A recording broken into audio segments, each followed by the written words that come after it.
Hello everyone and welcome to episode 12 of CCLG Research Talks for Parents and Public.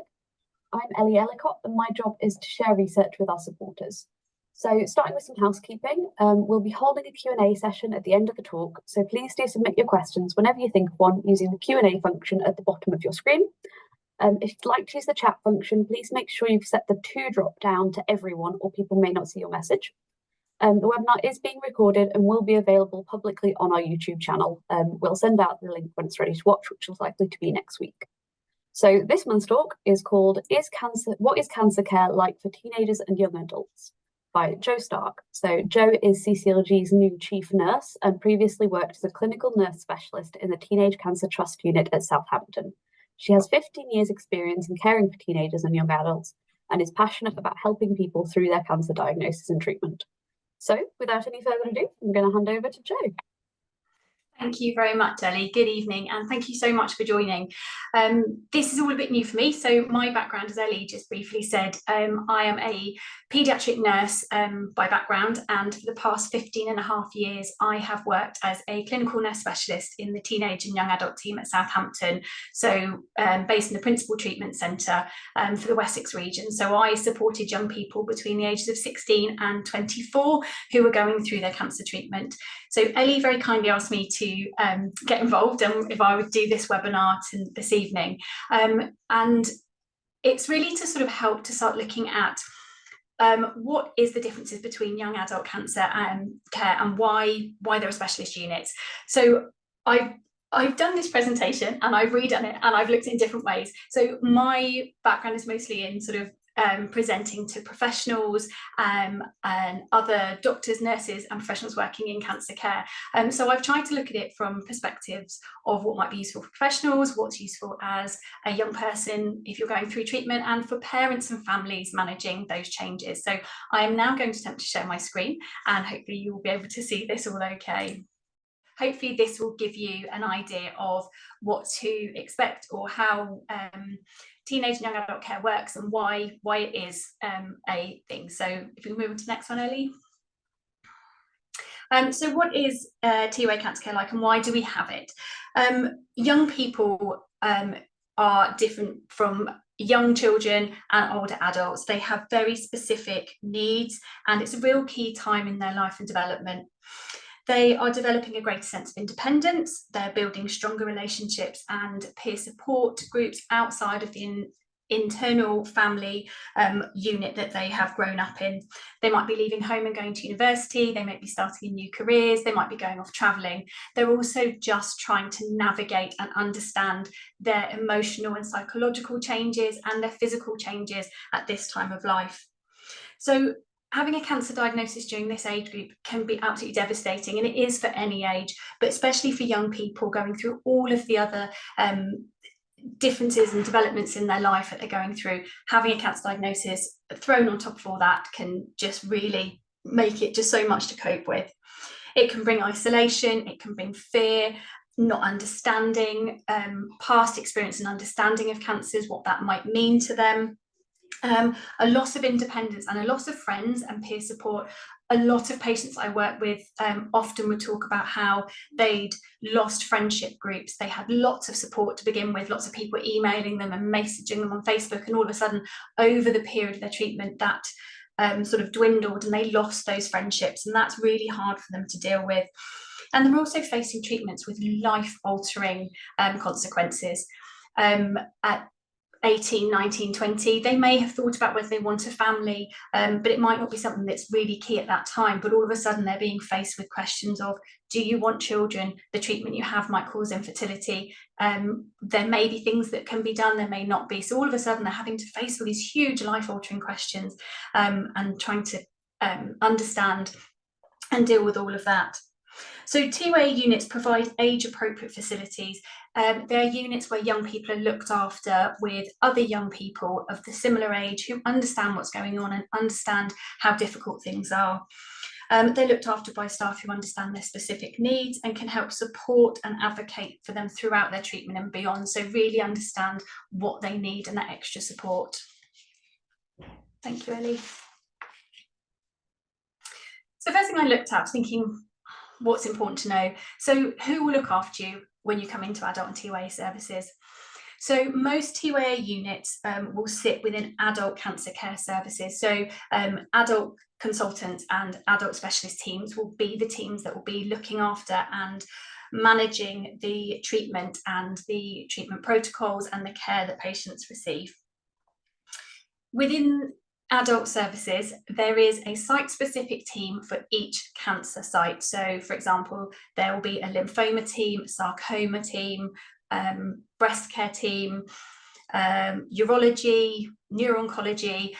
So teams of specialist doctors and nurses who look after people with that cancer diagnosis. So within those teams, there are specialist consultants and registrars, and they are the people who you'll have a named consultant and you'll be under their care.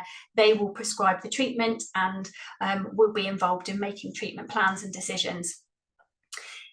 One key thing to remember is when you go into an adult clinic, there can be several clinics running, and within a site-specific clinic, there may be 2, 3, possibly 4 consultants running clinics at the same time. So you may not always see the same doctor. You'll have a named consultant, but it can be quite challenging because you get called by a registrar or a different doctor and you think, oh, hang on, I've not met this person before, who are they? But they all work within the same team. What we do within TYA is make sure that actually it's really important that we try to build those relationships with one doctor or one or two doctors, so they know you as a patient and you as a family and what those needs are, rather than having to go through everything again each time you're seen. Within the site-specific teams, there's a clinical nurse specialist, and like the doctors, they are specialists in that specific type of cancer. They have the knowledge and understanding about the treatment, and there may also be specialist research nurses within those teams. So they will be available to look after you and support through your cancer diagnosis and treatment. Within the TYA team, there is the TYA clinical nurse specialist and the TYA outreach nurses. So we work very closely with the site-specific teams. So we have the specialist knowledge and understanding of the age-specific challenges facing young people, and can help make sure that the treating teams are aware of what else is going on in life, to make sure that a young person who comes into that service isn't forgotten and they don't become a diagnosis and a treatment pathway, but they are that person, and who they are comes through that treatment, and we know that person individually. So part of our role as a TYA specialist team is to make sure we remember that person, who they are as a whole. We have Young Lives versus Cancer TYA social workers. So if a patient is treated in paediatrics, or you're a parent who has a child in paediatrics, you may have had a paediatric social worker. The social work team work very similarly. They are able to offer psychosocial and emotional support to young people and to their families. They can help to guide and signposts for help with things like benefits, work and education, liaising with universities, often will liaise with work, with housing, and can sort of help to offer a full package of sort of non-medical based support that you as a young person or as a family may need going through treatment. We also have on the inpatient wards youth support coordinators. So these posts are normally funded by Teenage Cancer Trust, and they work on our inpatient units.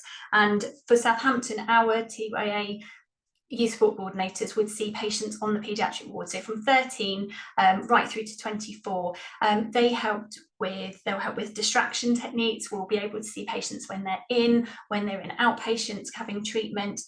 Our social workers used to have like a list of sort of activities that would be going on, would encourage people to come out of their rooms to come and do some work in the social space, do fun stuff, and help to also sort of liaise and advocate some peer-to-peer support, so helping people kind of get chatting to other people, and again that sort of emotional and psychosocial support through treatment.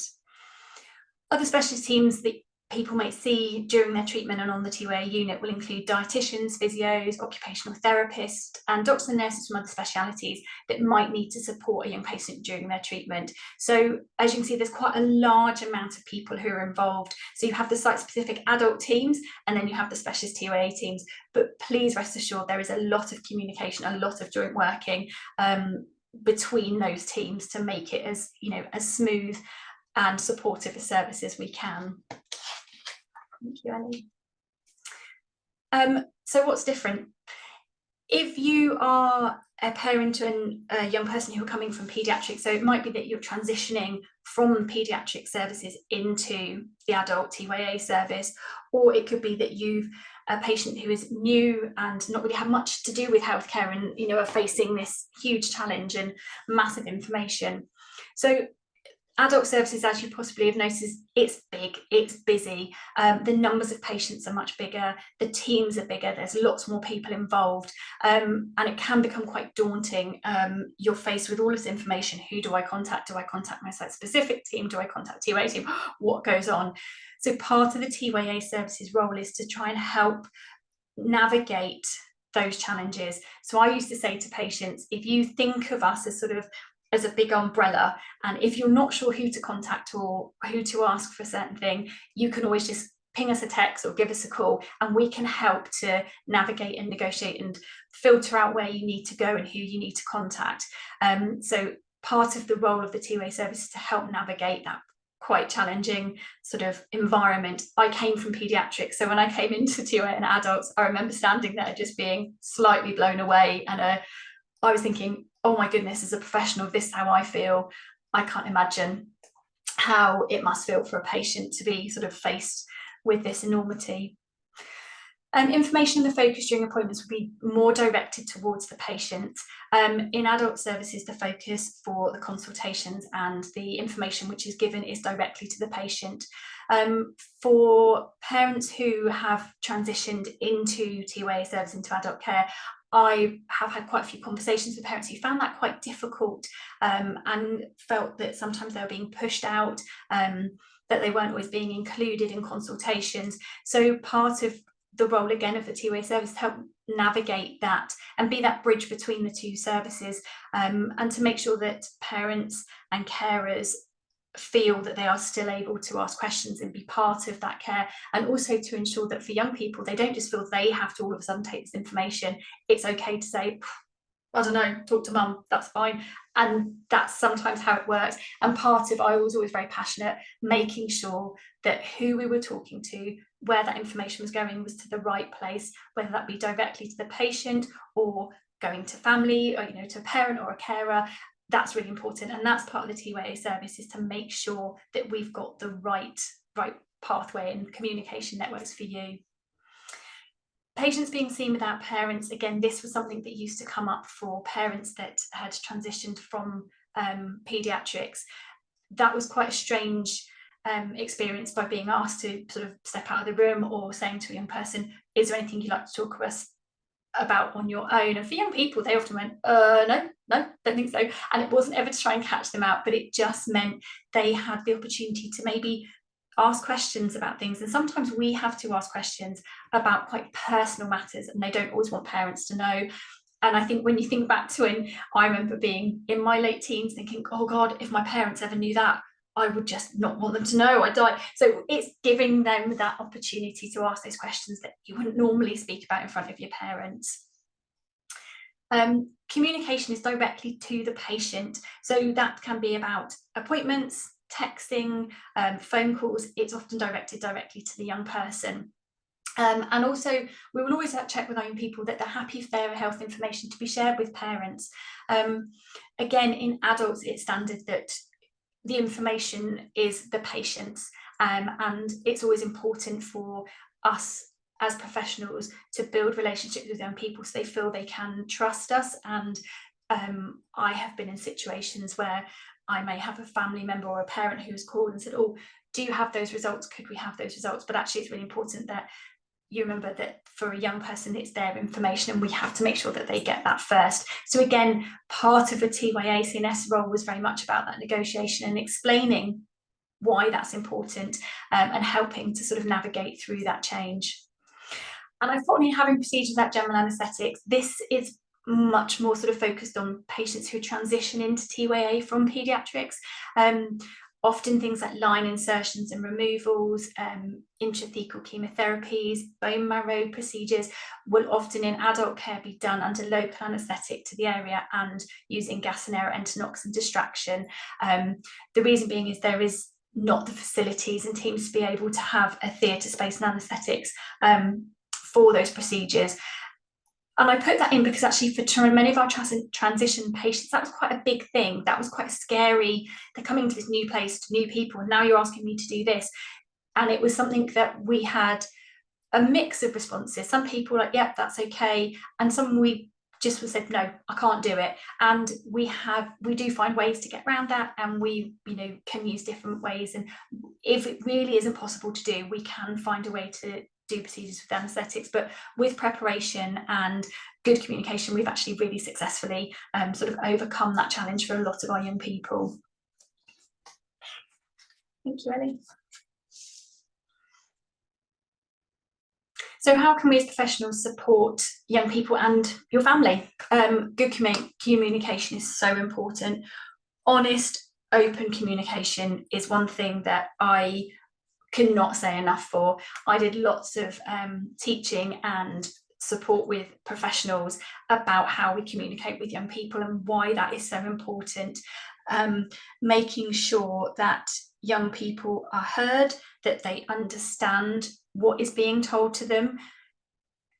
Whether you've come from a background and you're in paediatrics and coming into TYA adult care, or you're coming from a new diagnosis, there is so much information to try and take on board. So it's really important that we're clear, we're concise, we don't use lots of acronyms, we don't try and rush through everything because it can feel hugely overwhelming.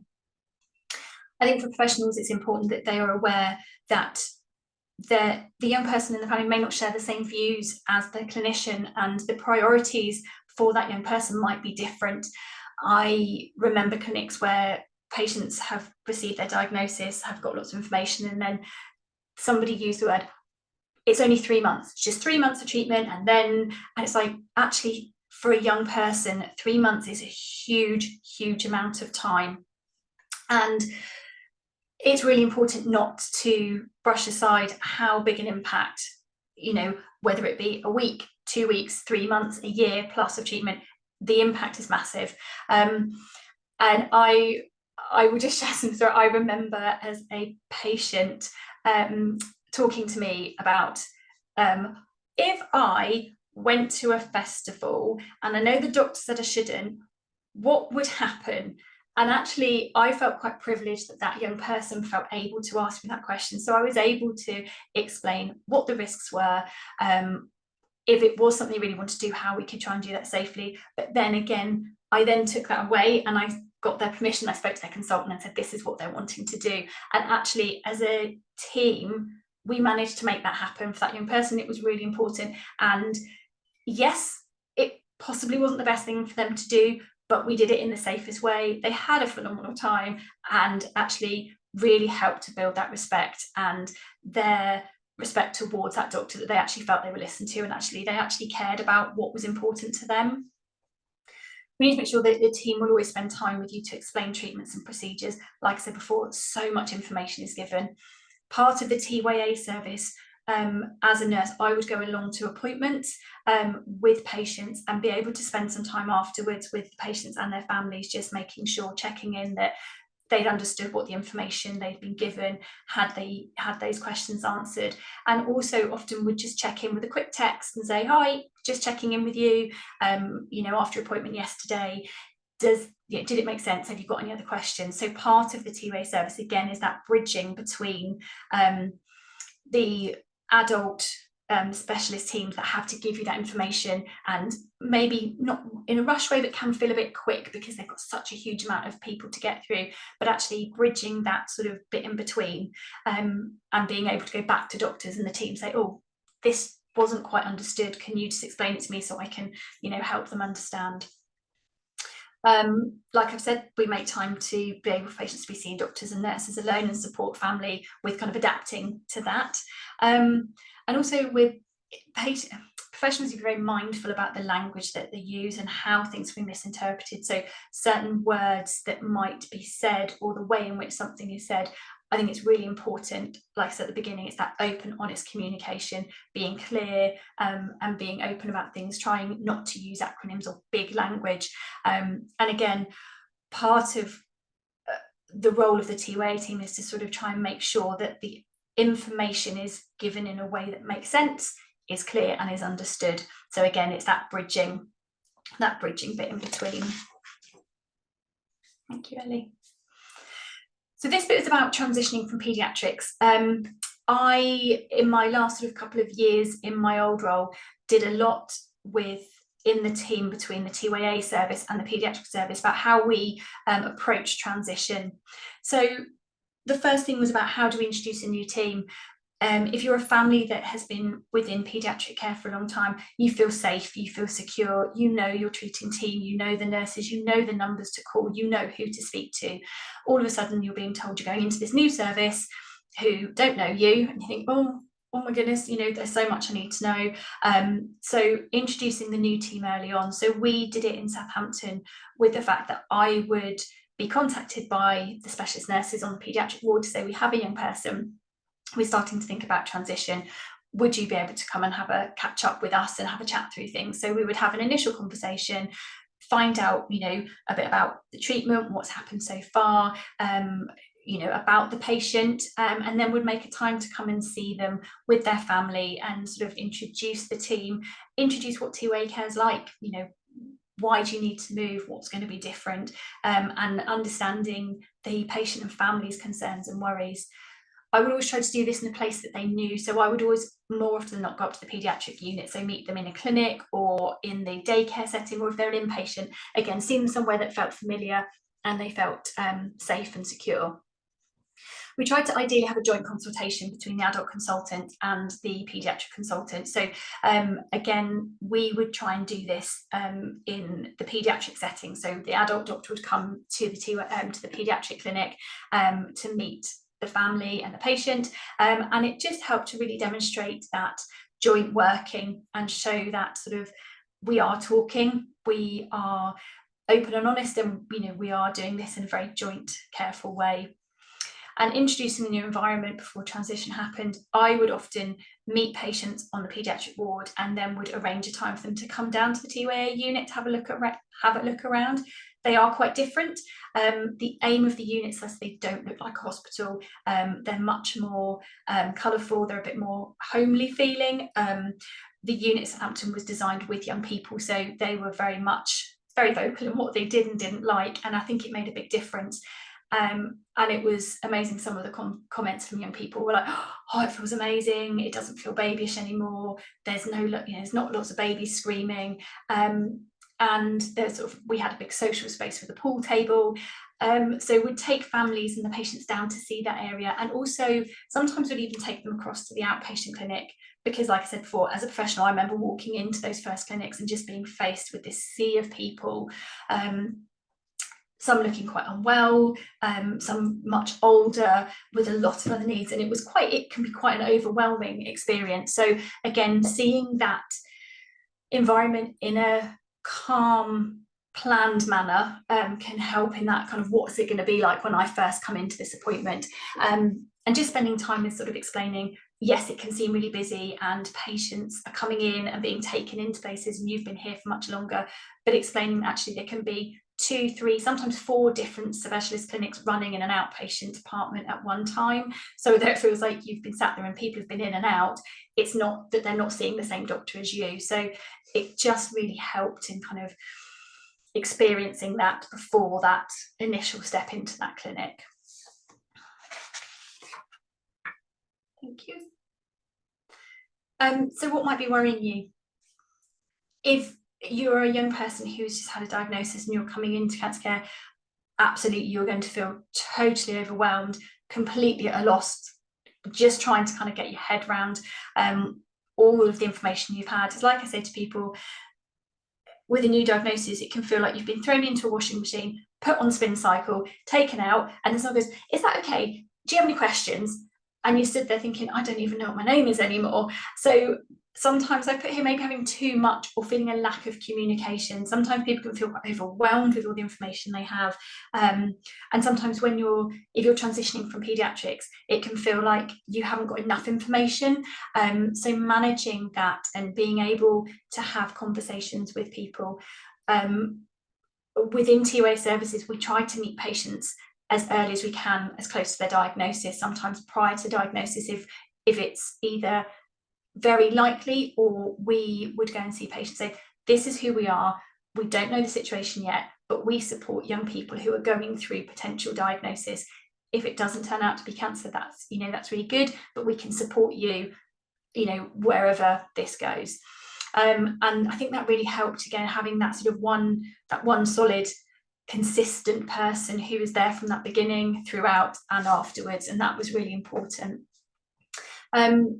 Anxiety of moving into a team that you don't know or don't have a relationship with, or just trying to navigate health services. So if you're coming into adult care, you know, not been unwell before, and you're faced with this sea of information and people, it can feel hugely overwhelming. So again, part of the role of the TYA team and the TYA service is to sort of hold that and contain a bit, to sort of help manage that anxiety and to sort of take some of that pressure away in having to feel that you have to know everything now. You can say, okay, I don't know who to call, but I can call this person. I've got that one number, and that can make a big difference.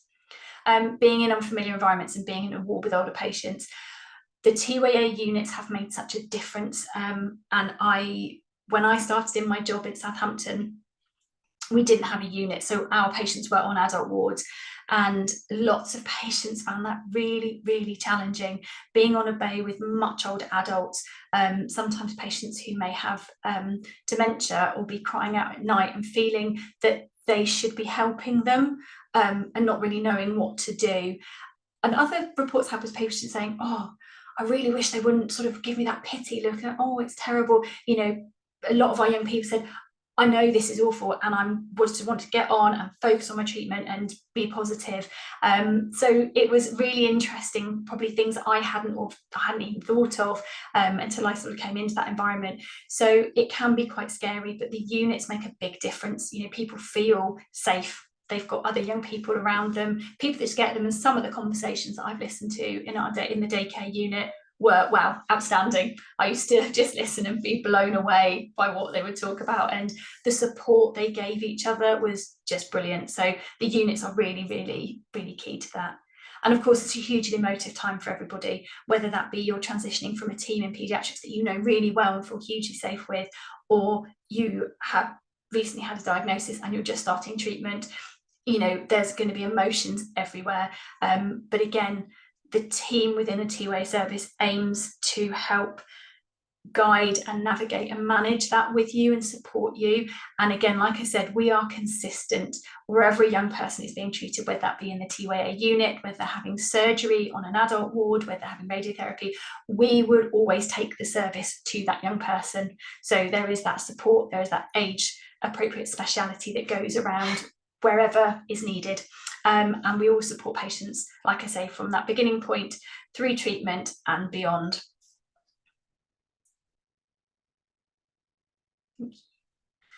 So what now? So you've had this information, so what do I do? Try not to worry. There is lots of support for you during this time, and to help support and guide you and make sure that you're heard and respected. That is something that's very, very key for me. I want to make sure that patients who are going through treatment are respected, that they're listened to. I sadly have had reports from patients and feedback of someone saying, oh, do you know what, Jo, I just felt like they treated me like I had no idea. They just looked, and I had to get my mum to ask the question for me, and I'm an adult. Why would they not respect me? And that is something that I was very keen when I worked within the TYA service, of going round to other units and saying, if you get young people, you know, this is really important for them. They understand and they know their bodies. So being there to help them be heard, and also to support parents and making sure that you feel confident in challenging sort of those questions that you might have, or just feel that you're not quite guessing, you know, the doctor's not quite getting what you want, you know, getting what you're saying, or those answers. So that's really important. Remembering you can still stay with your child and young person on the ward. So although TYA services in adults, the wards are very different and much more sort of paediatric in that respect. So have opening visiting hours. Within Southampton, we always allow patients to have somebody stay with them. That could be a parent, their partner, a friend. Often we had some nights that we had people that had their friends come in, and we'd have pizza nights with them. So we try to encourage that I say normality, that sort of the way in which they would normally be, and encourage them to sort of link with their friends, have their friends around them if that's what they want and that's what they need.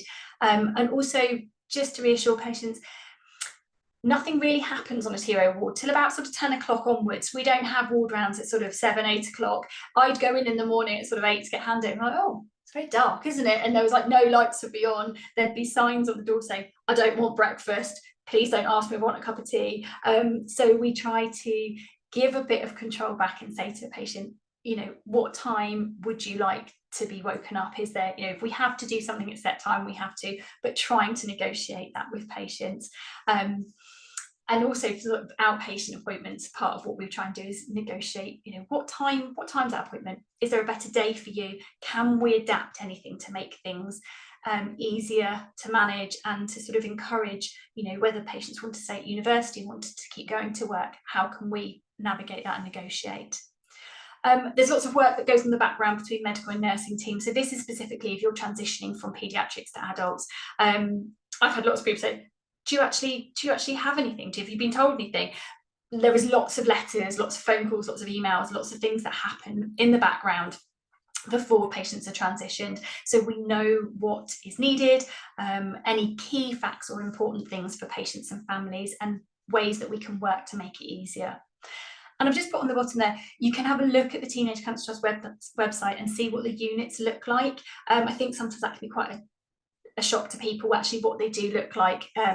There is that impression a ward is got white floors, it's clinical, it's blue curtains, it's got a funny smell, but the TOA units look very different. Like I say, are designed specifically for young people in mind. So you can have a look at the websites. So it brings up a map and gives you the different treatment centres, so you can have a look at what they look like. And I think that's everything. So I really hope that's been useful. Like I say, it was really hard in how to present this, what was going to be useful. So please, if you have questions, comments, I will do my very best to answer those. And if there is things that maybe you want to ask but don't want to ask within this sort of setting, I'm sure Ellie, you know, I'm happy for people to have my email or can email Ellie and forward those on if you'd like to ask anything sort of in a more private sort of setting. No problem. I can add that to the email that go out after this. But yes, fantastic talk. Thank you very much. I think it certainly answers a lot of the questions that I think I would have as a young person. Shortly, not to be so young, but anyway. So we have already had a question in from Lisa. So she said her daughter was diagnosed with leukemia at 12. She has been through treatment and now is age 16 and a year post-transplant. Her team are getting ready to transition her. Is the support still substantial post-treatment when she will only be attending the clinic every so often? Yes, so this might be, it's a difficult one to answer because it might vary between different units. I can certainly answer from our perspective in Southampton. We had very close relationships with our adult services, and if they had patients that were being transitioned or were referred to them from paediatrics, we would often have a phone call or an email from the site-specific CNS to say, hi, we've got a young person, they're coming to outpatients for follow-up. Do you know them? Would you be able to come along and help support them in the transition? It would be a mix of what was needed, so it was very much patient-led. So if there were lots of post-treatment side effects that were still ongoing, we would be able to offer support.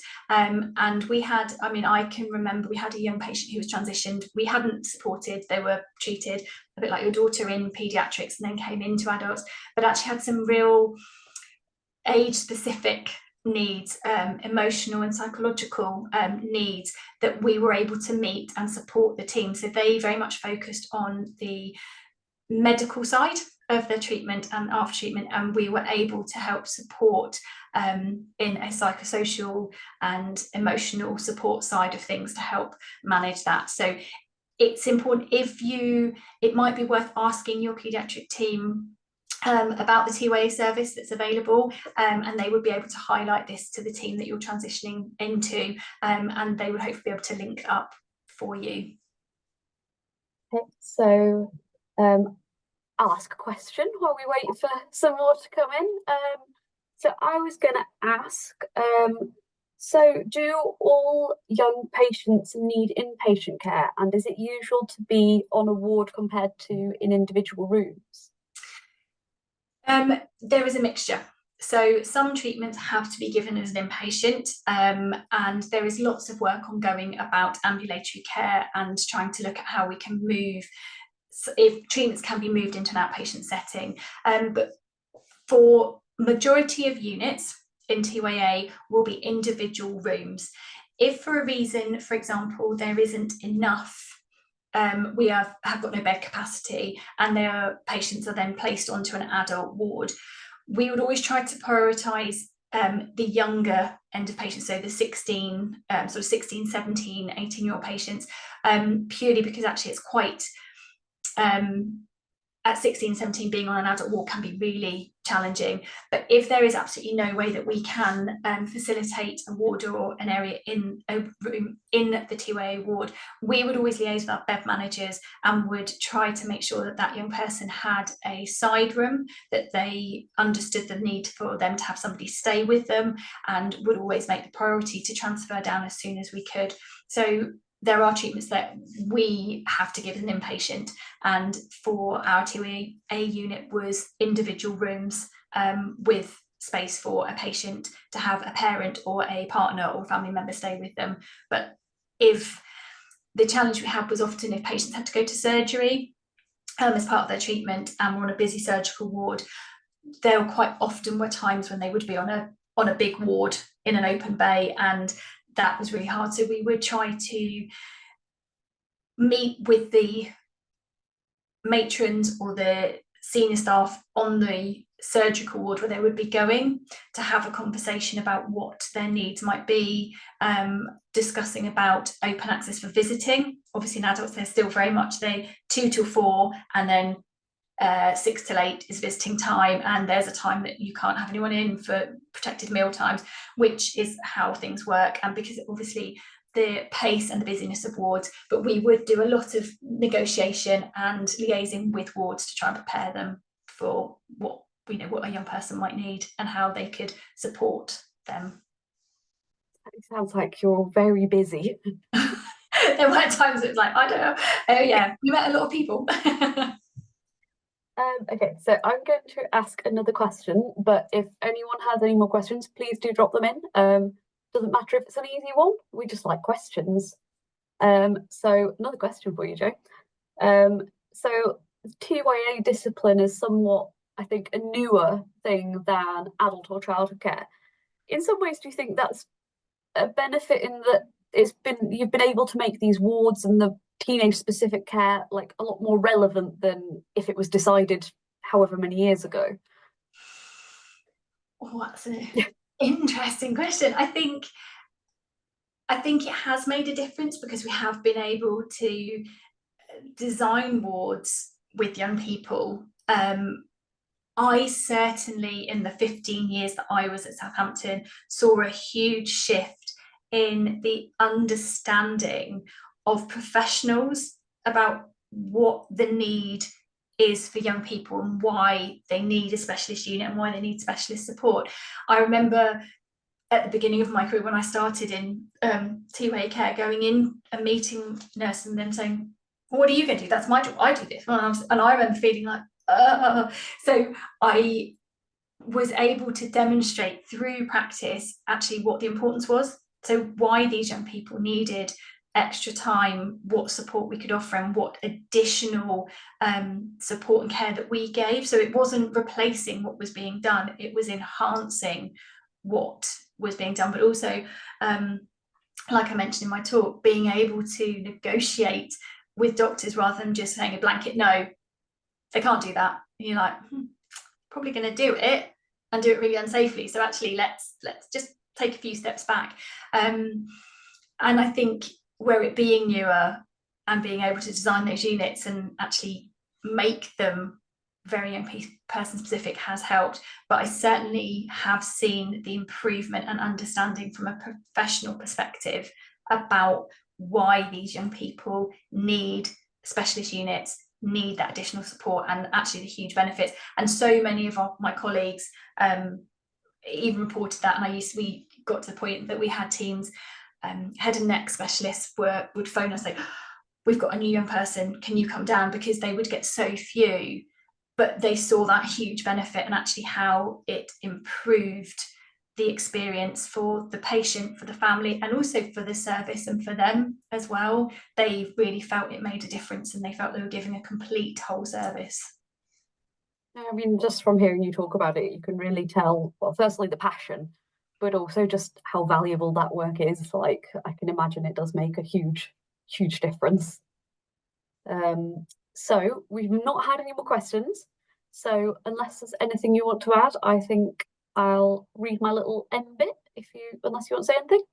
No, I say thank you for taking the time to listen. Like I say, I really hope it has been useful. And like I said before, I'm very happy for Ellie to share, a way to get in contact with me. And like I say, whether you are a parent, a professional, or, just wanting to sort of pick my brains about something, please do feel free. I might not be able to answer them, but I am very happy to try and kind of help find those answers. Thank you so much. So I will say thank you very much to everyone who's joined us this evening, and thank you, of course, to Jo. So this talk has been recorded, and we'll be sending it out next week if you'd like to share it or watch again. You'll also be receiving an email shortly asking for your feedback on today's talk. This is so we can make sure our talks are the very best they can be. So please do take a couple of minutes to let us know what you thought.